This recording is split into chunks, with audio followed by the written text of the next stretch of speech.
Token farming में registration अगर हो चुका है तो टोकन फार्मिंग के लिए बहुत परेशान ना हो। पहले ध्यान दें, टोकन फार्मिंग पेज पे जाते ही क्या नोटिफिकेशन लिखें, सातों पॉइंट को ध्यान दें और इसको बहुत ही ज़्यादा ध्यान देने की ज़रूरत है। लिखा है to start token farming it is necessary to be seed partner. Token farming को शुरू करने के लिए आपका सीड पार्टनर होना जरूरी है। जो 50 BUSD से आप PVC meta token buy and stake करते हैं, ये प्रक्रिया पूरा करना आवश्यक है। टोकन फार्मिंग में केवल और केवल PVC मेटा टोकन ही स्वीकार्य होगा। दूसरे पॉइंट पे ये स्पष्ट रूप से लिखा है, तो कृपया BUSD को परचेज ना करें और 25 PVC मेटा टोकन के होने तक का इंतजार करें, या जिनके पास पहले से हैं वो टोकन फार्मिंग में हिस्सा ले लें। इसमें किसी का कोई नुकसान नहीं है। अगर आपके पास आज 25 PVC मेटा टोकन नहीं है, कोई बात नहीं, 12 तारीख को DP टोकन में परिवर्तित होगा, उसके बाद आप टोकन फार्मिंग में हिस्सा ले लेंगे। इसमें चिंता की कोई बात नहीं है। ये ठीक वैसे ही है कि किसी ने 2015 में पर्ल वाइन को ज्वाइन किया, पर्ल बना, किसी ने 16 में, किसी ने 18 में, किसी ने 2022 में। इसलिए इसको लेकर बहुत परेशान होने की आवश्यकता नहीं है। Each transaction for token farming can be done with PVC meta tokens worth at least 100 BUSD value। यानी टोकन फार्मिंग के लिए जितने भी ट्रांजैक्शन टोकन के किए जाएंगे, उस टोकन की वैल्यू 100 BUSD के बराबर होनी चाहिए। 100 BUSD में आपके पास 23.2205 PVC मेटा टोकन होते हैं।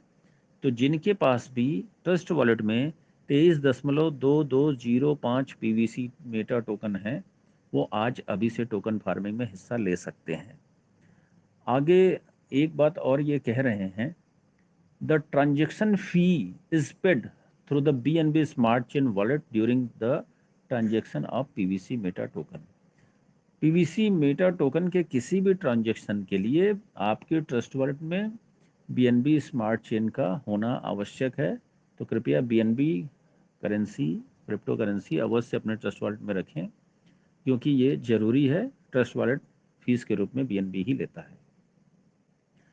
5वें पॉइंट पे ये कह रहे हैं, the BUSD value of the PVC meta token received at the time of token farming will be treated as a farming value. BUSD value of the PVC meta token, यानी ये जो 23.2205 PVC मेटा टोकन जो आप farming में लगाएंगे, जैसे ही आप इसको फार्मिंग में लगाएंगे उसी समय से ये फार्मिंग वैल्यू 100 BUSD का काउंट किया जाएगा और फार्मिंग आपकी स्टार्ट हो जाएगी। 6वें पॉइंट पे ये कह रहे हैं, each transaction of token farming will B refunded as BUSD value up to a withdrawal limit of 200% with a farming speed of 0.25% per day. यानी आप जो भी अपना टोकन फार्मिंग में लगा रहे हैं, वो 200% होने के बाद आप विड्रॉल ले सकते हैं। इसकी विड्रॉल जो लिमिट है वो 200% है। यानी आपने 100 BUSD की वैल्यू का अगर लगाया है, तो जैसे ही वो 200 BUSD की वैल्यू का होगा, आप इसका विड्रॉल ले सकते हैं और 0.25% पर डे आपको रिवॉर्ड मिलेगा। और अभी यहाँ स्पष्ट नहीं है इससे कि जो 0.25% पर डे मिलेगा, इसको भी वापस से फार्मिंग में लगा सकते हैं या नहीं। तो आप ये समझ लें कि फार्मिंग में जो आपको पर डे रिवॉर्ड मिलेगा, ये 0.25% का होगा, और जैसे ही ये 200% की टोटल वैल्यू होगी, आप विड्रॉ ले सकते हैं।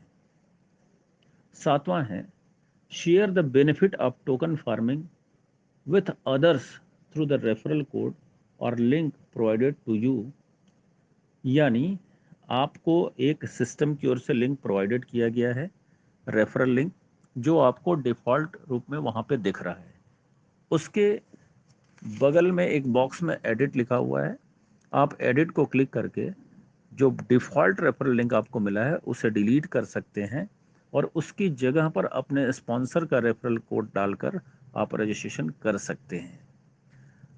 अगर आपने डिफ़ॉल्ट कोड पे किया तो आप सीधे सिस्टम से जुड़ जाएंगे तो आपकी फार्मिंग का जो लाभ स्पॉन्सर को मिलना चाहिए वो सीधे सिस्टम को मिलने लगेगा, और अगर आपने स्पॉन्सर का लिंक डाला है तो उसका लाभ स्पॉन्सर को मिलेगा। इसमें आपका कोई नुकसान नहीं होगा, सिर्फ और सिर्फ आपका स्पॉन्सर कोई अपलाइन होता तो उसका बेनिफिट यानी फायदा हो सकता है। It can increase your farming speed by up to 1.25% per day, withdrawal limit up to 400%। यानी जो डाउनलाइन से आपको रिवॉर्ड मिलना है, ये जो भी अपलाइन होगा उसको मिलेगा। जैसे जैसे डाउनलाइन फार्मिंग में इन्वॉल्व होती जाएगी, ऐसा समझिए कि आज आपने 100 BSD से किया, ये फार्मिंग चल रही है, कल फिर आपने 100 BSD से किया, परसों डीपी और आपके कन्वर्ट होके आ गए, आप इसको बढ़ाते गए, तो ये इसका जो भी रिवार्ड मिलना चाहिए अपलाइन को वो मिलता जाएगा। और ये 1.25% लिखा हुआ, your farming speed by up to 1.25%, it can increase your farming speed by up to 1.25%। यानी रेफरल कोड के माध्यम से जो अपलाइन को फायदे होंगे, उससे फार्मिंग स्पीड 1.25% बढ़ाया जा सकता है पर डे, यानी प्रतिदिन बढ़ाया जा सकता है। And withdrawal limit up to 400%, यानी जो रिवॉर्ड से आपको अपलाइन को बेनिफिट्स जाएंगे उसके विड्रॉल की लिमिट अप टू 400%, यानी 0 से लेकर के 400% तक अधिकतम विड्रॉल आप ले सकते हैं। आपकी फार्मिंग की वैल्यू का बात नहीं हो रहा है यहाँ पे, वो 200% पर ही विड्रॉल ले पाएंगे, लेकिन ये बात हो रहा है जो आपकी डाउनलाइन से, लाइफलाइन से आपको रिवॉर्ड मिल रहे हैं, इसे आप अप टू 400% विड्रॉल ले सकते हैं। उम्मीद है आप समझ गए होंगे, तो कृपया ध्यानपूर्वक इसे सुनें, समझें और आगे की प्रक्रिया करें। Thank you.